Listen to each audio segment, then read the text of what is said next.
Welcome! In this video, we will walk through how to configure agent settings in AutomationEdge.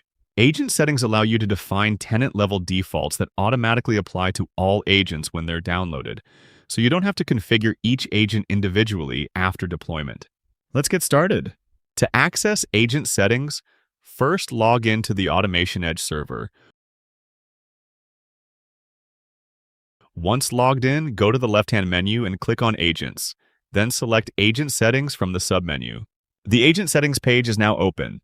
From here, you can configure a range of settings, from bundling Java with your agent download, to setting resource usage thresholds, to scheduling automatic restarts. Any changes you save here will be automatically applied the next time an agent is downloaded. To begin, click the Edit button to start editing the configuration. The first option is Include JRE with Agent. Toggle this switch to bundle the Java Runtime Environment directly with the agent during download. This means there's no separate Java installation required on the target machine, making deployment smoother. Next is Always Download with alternate GC options. Enable this toggle to download the agent with alternate garbage collection options for the JVM. A couple of important notes here. If you enable this setting before downloading or registering a new agent, that agent will have GC options enabled by default. However, this tenant-level setting only applies when downloading a new agent from the UI. Agents that were already downloaded or registered before this change will not be affected. The Auto-Disable Debug Logs After Minutes field lets you set how long debug log collection runs before it stops automatically. The default is 30 minutes, with a minimum of 15 minutes and a maximum 24 hours. It's recommended to keep this duration as short as possible, because debug logging can generate a large volume of data and consume significant disk space.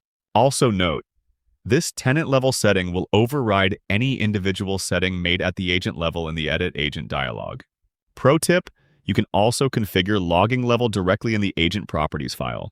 Next 4 fields are resource usage thresholds for CPU, memory, disk, and heap usage. Each threshold is set to 60% by default. When usage on any agent exceeds the configured threshold, a notification is triggered, giving you early warning before resources are exhausted. You can adjust these values based on your environment's requirements.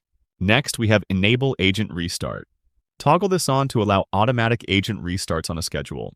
Once enabled, the Agent Restart Time field appears, where you can set the exact time for the scheduled restart.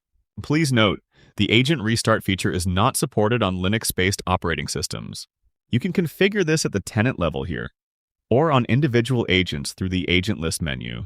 Finally, the JVM Options field lets you specify settings that control the behavior and performance of the Java virtual machine when running automation processes. Configure these according to your infrastructure's requirements. Once you've configured all the settings, click Save. You'll see a confirmation message. Agent settings updated successfully. Remember, these settings take effect the next time an agent requests workflows from the server, and all changes are automatically recorded in the audit logs. That's it! You've successfully configured agent settings in AutomationEdge. By setting these defaults at the tenant level, you ensure all your agents are consistently configured, properly monitored, and proactively maintained, without having to repeat these steps for every individual agent. Thanks for watching.